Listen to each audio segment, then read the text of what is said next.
What's up, anime fanimes? Welcome to WeeaBoomers, the only vintage anime review podcast here on GigaBoots.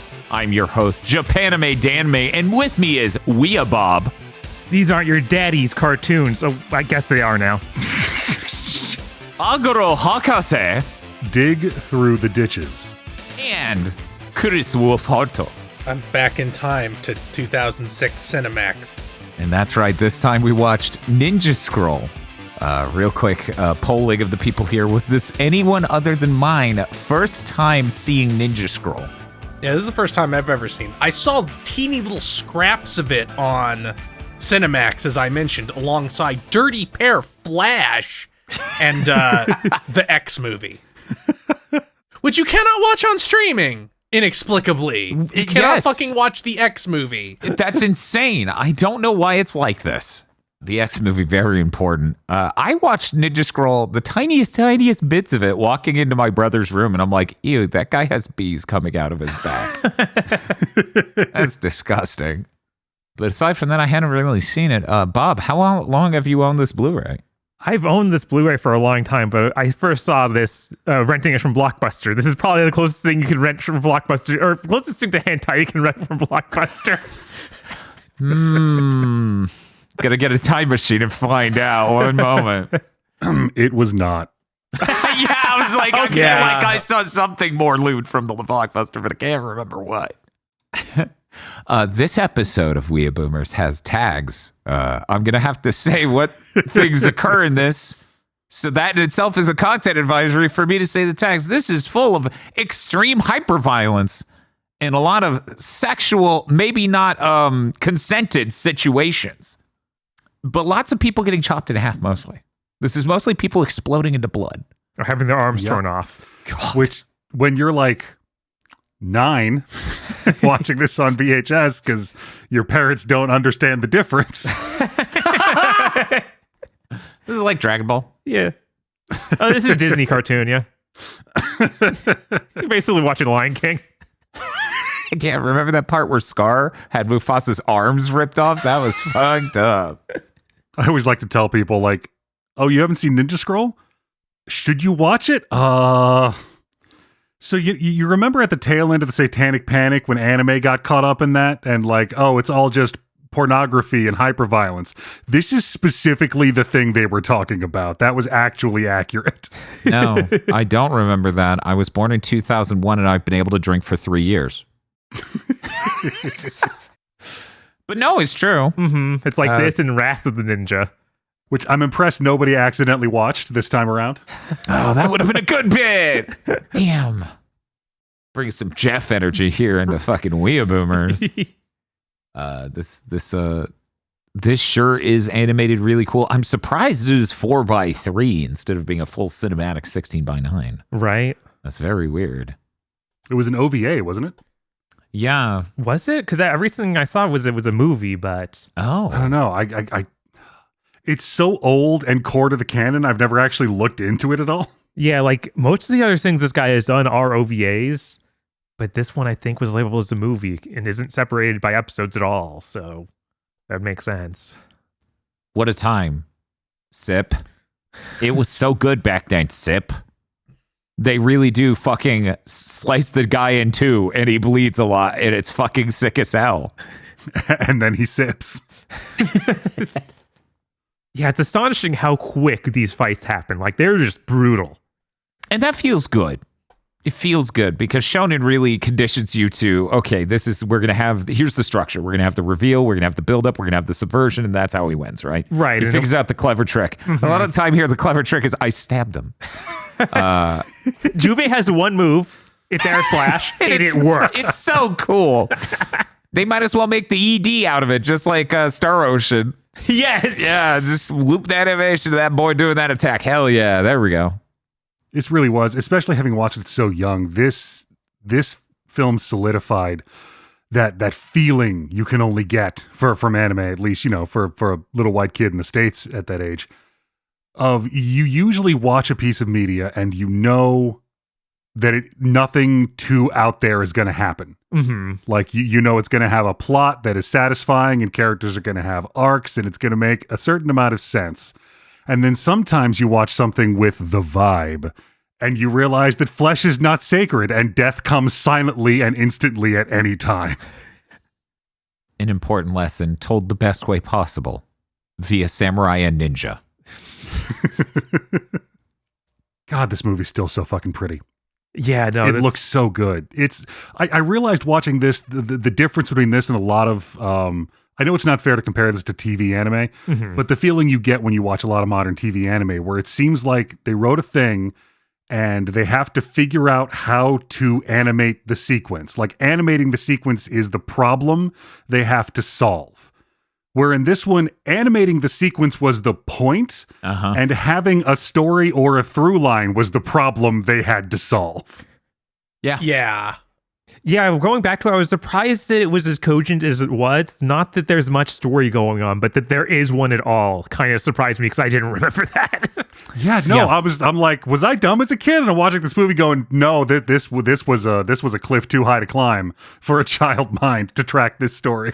This was more of a series of boss fights shoved together into a narrative, allegedly. It is lean. Yeah, that guy's immortal. He learned the techniques for resurrection. That's all we need to know.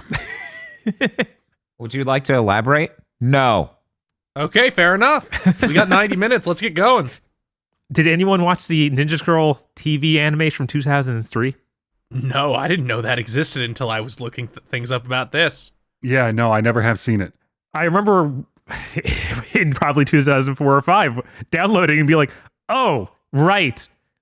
That first thing was made in 93 and this was made in 2003. This is hideous. I couldn't get past like one episode. Oh, no. I'm so shocked to hear that these things are not on the same visual level. Right. An OVA/movie from 1993 and a TV series from the beginning of the Flash transition. Yeah, I want to go back and now with a more modern lens be like, was it at least okay in some other way? Mm-hmm. I also forgot how much the monk, Dakuan, how much he sucks. Oh, it's hilarious. Yeah, he's so The horrible. government spy is a piece of crap. Yeah, it's really just like, yeah, he's worked for the government, so he is a piece of trash. He's so good. He's like, my whole team died. I need a plan B, and that's you, boo. Anyway, I poisoned you. Go kill a bunch of fucking people and I'll give you the cure. Well, I hope this cure is something decent. Listener, if any of you played Sekiro, watch this. Literally the entire thing. Yeah. It's just great. Yeah. It's sure. Like, I honestly, the way they told the story, I didn't want to bring up this comparison, but Bob said it. The way they move through this environment and reveal the story, I'm like, this is structured kind of like a FromSoft game. See, I just thought video game in general, but yeah. Mm-hmm. Yeah. It's like, but FromSoft is also accurate. We're just missing a part where Jubei picks something up and then gets the item description explaining the last guy he killed. Man, Kagera's design's really good. Too bad she doesn't do much. Yeah. And then dies. Yeah. Like, she is tragic, both in the story of her life in universe and in, like, how short-shrifted her character gets. Uh-huh. It was fun being like, oh, yeah, it's just Lady Urichi's voice actress. Yeah, She's that been was playing the ninja lady for this long. Jesus. Yeah, no, that was very hilarious. It's, yeah, like, for those of you who don't remember dubs back then, like, Wendy Lee was in it. In what? No, Wendy Lee was in it. Yeah. Yeah. Who else? Richard Epcar. Literally start the timer from the beginning of the movie and you will not hit 20 minutes before hearing Richard Epcar. I kind of wish this got the Central Park Media dub treatment like Cyber City Oedo did, so we could have incredible dub lines. Yeah. It is funny too because you look at Kagero, I think of all characters, and you can see the Cyber City in it. Mm-hmm. Yeah. The chin, the longness of the face. Yeah. These are some old, tall faces. Mm-hmm. Yeah, everybody in this is long. Oh, God, Genma's face. Where, like, he looks like he's wearing a helmet made out of his chin. Yeah, kinda. he sure looks that way. It's really good because he's just like, I found out the power of resurrection. It's shoving my head back on my body, and it's fine, actually. I have complete control of every cell in my body, and my face looks like this. I chose this. I'm like, I'm shooting from the hip here. I'm going to assume this came out after the pertinent part of JoJo's. Considering it even has the end to that part. We're borrowing this, runs off. It's funny. He's like, I'm immortal, but I'm still gonna wear all this fucking armor. Yeah. I'm still gonna armor up all my limbs. I don't want to get hurt. That way I look cool as hell. I think my favorite character in this whole thing is Zakuro, because Zakuro's so shitty. Just like, oh, are you jealous because that person's gonna sleep with him? You know, I hear that guy's a bisexual. And then later in it, she's like, oh, he blew up. That's a shame. Guess you'll have to sleep with me. She's such a bitch. She's so indignant. It's incredible. Honestly, his arm. she lasts the longest. She kind of wins. I know, and that's what's great about it. Most other shows, most other fiction would have just been like, this person's extra shitty, so they blow up first. And it's like, no, she gets to live her best life for a while there. It's so great that like Yurimaru has all these sick like he's a wire guy and an electric guy. Like that's terrifying. How is Junpei ever gonna get out of the rat blows up? Oops. Are we gonna explain how Junpei's fine? No, we're into the next scene. Shut up. Go. Yeah. No, I love that about this. Mm-hmm. All these cool vignettes that are just insane and so powerful, and they just move on quickly from all of them. Yeah, when Junpei fights the shadow guy, that's insane. Of like, I thought that, oh, he didn't plan the sword hit it going through the shadow and killing him. Right. Yeah. Oh, wow. I didn't know you could throw a sword. Listener, you need to understand, Junpei's sword is gripped by a claw on a chain from the fucking Shadow Ninja, and he's trying to pull it out of his hand. Junpei just abruptly, swiftly throws the sword into the shadow on the opposite wall, and that guy dies. You want it so fucking bad here. He slowly slides out of the shadow, and he's still smiling. So it's like, oh, now he's got your sword. You didn't plan, and then he falls down. I thought it was a fucking body double. Like, oh man, this fight's really gonna get intense. He doesn't have his sword oh, that guy's dead. Yeah, it's kind of crazy. The guy who gives him the most trouble kind of is the first guy he fights that turns his skin to stone, Tessai. Yeah. Mm-hmm. That's why they send him first. Yeah, but you don't see that, though. You never see, we led with our strongest. Oops. I'm sure, given different circumstances, Sakura would have been their strongest. I mean, she does get the drop bomb several times with her bombs. I'd like to note the other thing I remember from seeing scant amounts of this way back was I saw the snake lady and I was like, ew, snakes. Again, very young. Just wandering in the room in the middle of doing something else. And I'm just like, oh, Benny thought that was gross. I mean, yeah, like he cuts the nun in half and then we look up at the ceiling at the snake hive clinging. No, that's truly nightmarish. Mm-hmm. It is. Which describes a lot of this. A lot of this is truly nightmarish shit. Yeah, it feels like that's the thing with a lot of his OVAs of like, this is really dark. Like, I also checked out Wicked City not that long ago. Oh, yeah. Another one is just insanely grim. It's so weird to think of like, yeah, this is... The 90s were a different time. Mm-hmm. Anime, like I know it's never been like a solid genre. It's a medium, but you know it goes through phases, and it's a lot cheerier than it used to be. Yeah, it's become too corporate. You're not allowed to make 90 minutes of people graphically killing each other anymore. And fucking... Which there's a surprising amount of that in this movie. I kind of didn't expect any. And then 10 minutes in, it's like, uh-oh. Yeah. Yeah. It's like when you're 9 years old, Tessai putting the whole titty in his mouth is not an image that leaves you. Yeah, that sounds terrible. Yeah. Yeah, no, Tessai's an absolute freak and a horrible person. I'm honestly surprised after that opening it didn't go more into that sort of angle on this, but it does feel like I don't think there's any stories of this starting out as a hentai like with Project Like Eiko with and Project stuff. Eiko, But yeah. it definitely feels like the beginning is more geared towards that. 100%, which is funny because Project Eiko just has incredibly obvious lesbian overtones. As Biko fondles her boob thinking about her classmate. In a very straight way. In a very, yes, so hetero. They put that scene so early on so you knew to lock in. Like, oh, this shit's for real. Something that I do really appreciate about older anime like this is just completely original, unique IP. This isn't made based on anything. You look at the original creators, like the director, which we do not get enough of anymore. It still happens once in a while, but it's not nearly the same rate. So I realized while watching this that I have not seen Ninja Scroll in a long, long time. Like I haven't seen it in a format that wasn't VHS or a bit crushed rip of a VHS.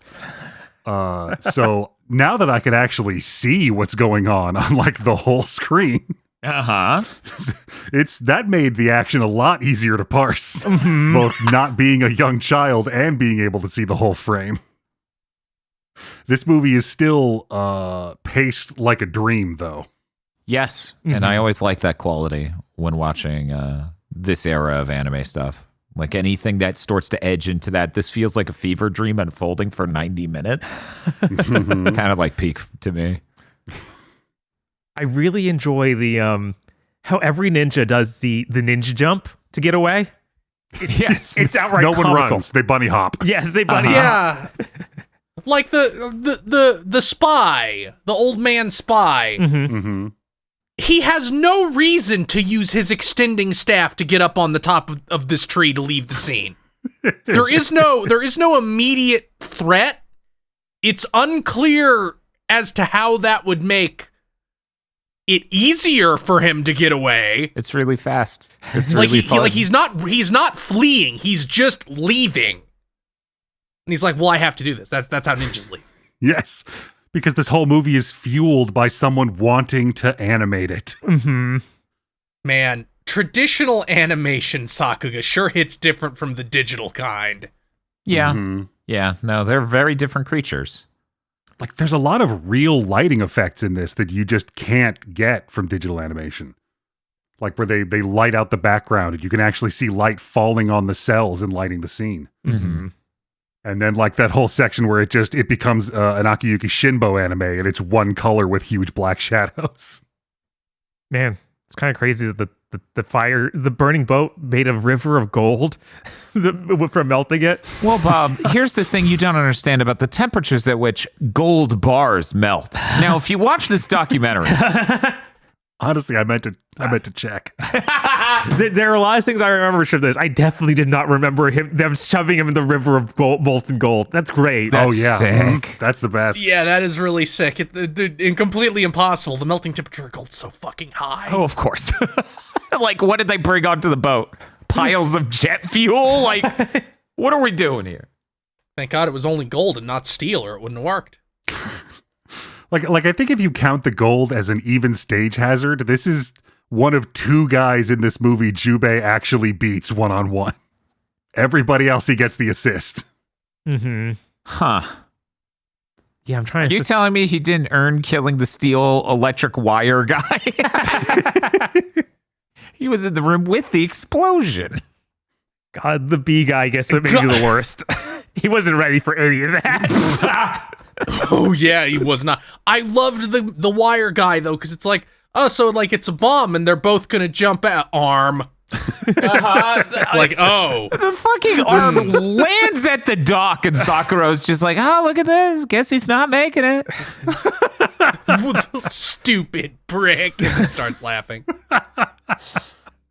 God, it's so good. I love the Shogun of the Dark. Yes. It's like... When they introduced that as a separate guy from Genma, I was like, oh, you're dead in this scene, aren't you? Well, no, it's not even him. There's another Shogun of the Dark. It's the most like Super Nintendo Ninja game shit in the world. It is. Yeah, I was sitting there and I was like, this is not a guy who's going to serve someone else. What are they on about? And then that scene's like, I am not a guy who is going to serve anyone else. And I'm like, thank you. He's like, I will run the country with an army of ninjas, and anyone who disobeys me will die. Like, we'll rule from the shadows. Like, this guy doesn't he doesn't want power for all of the benefits it could bring. He doesn't even want power for power's sake.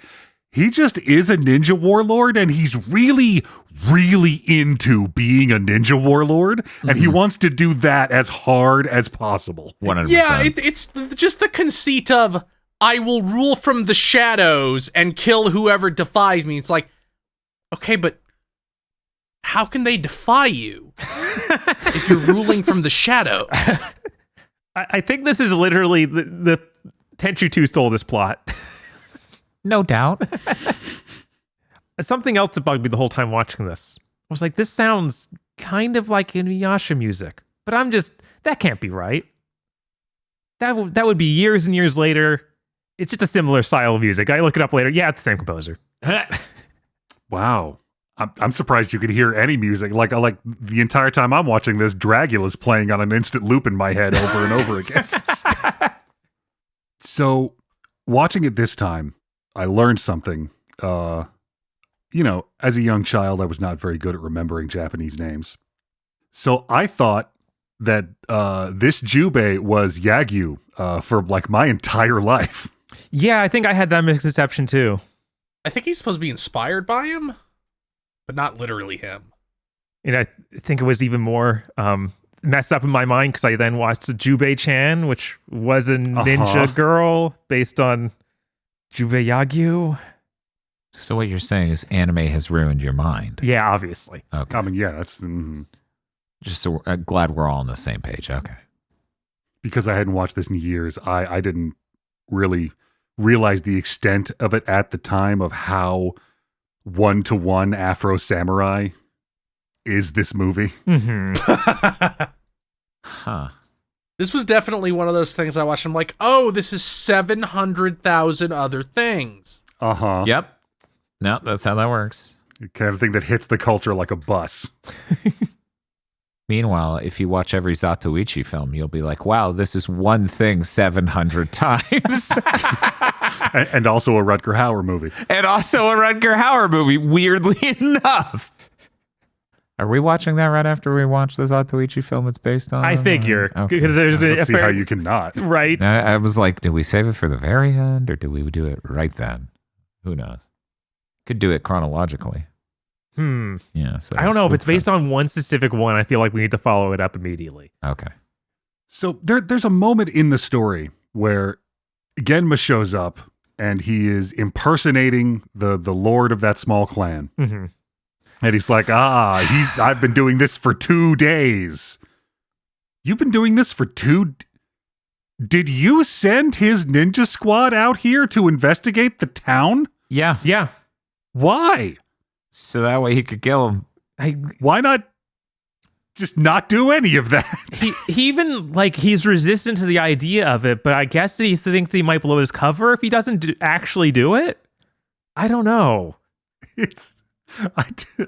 What was his plan? That was like one level of my concern, and then we got the immediate follow-up in that scene of all the ninjas were riding behind the normal guys who are now dead on horses, and I'm like, I was like, maybe they'd all been disguised for that long, and they were just tearing the skin off of their disguise, and they too had been there for 2 but days. they were like, it was like a whole body they were holding up in they front were of puppeting them. the corpses.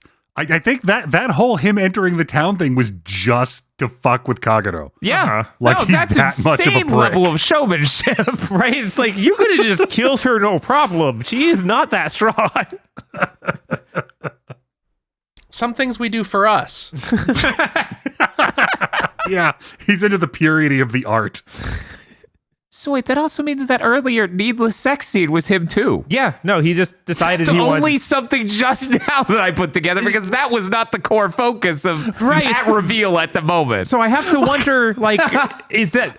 everyone seemed consistent and okay with that, though. It was like, does he normally do this? Yeah, I guess he's normally doing that. I don't know Japanese history. There's Maybe that's the thing. I don't fucking know. Tessa's like, oh, she got away from it. And he's like, no, it's cool. I've thought of a way to fuck with her. Jesus. Her story is getting more tragic by the second. He had it's such an investment in fucking with Kagero specifically. He didn't even care about the gold. Right? Do you think at some point he learned about the deal with Kagero with her poison body and then decide just to not tell Tessai? It's like, oh, this is pretty funny though. This is fucking hilarious, actually.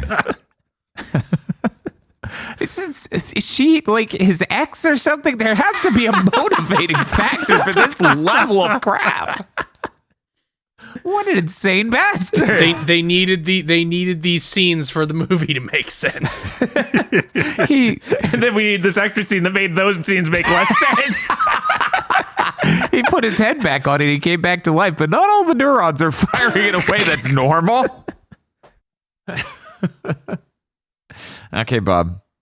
Best dressed. I gotta give Zakuro that weird bird outfit's crazy. Yeah, no, she's got something going on there. I'm not sure what it is, but it's fire. Well, Bob took the correct one, so no one else gets to answer. Fair enough. Okay. So because of how, like, the rhythm in which some of these fights play out, where it's like, oh, I cut her in half. Aha, it was a husk and she got away. Or like, tell us what you're doing here. Oh, you've been dragging a wire behind you for like 4 miles and fighting and didn't notice that it was wrapped around your neck. Led me to believe that, oh, okay, so ninja masters either have Bill and Ted powers or they're just literally gods. So when I started reading the Naruto manga as it was coming out, and they started introducing the like, I hit you with a kunai, no, it was a log.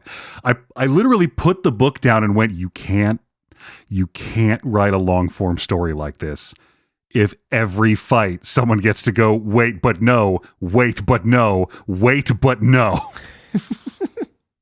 Yeah, this seems like the complete opposite of that of, aha, we're doing a fight and I've trapped you in my electric wire. Uh-oh, a mouse exploded and killed me. Yeah. I've snuck into the shadows. Wait, I'm dead anyway. Now That give really me your is the great sword. thing about it. Like these people have insane mastery over very specific skills. Uh-oh, that guy's got a shotgun. Right? Yes, and that's great. That's how you should write things like this. It's like, yeah, he turns out that didn't make him impervious to being shot with a shotgun. That guy was just really into yo-yos and fighting with them. He was still shot to death.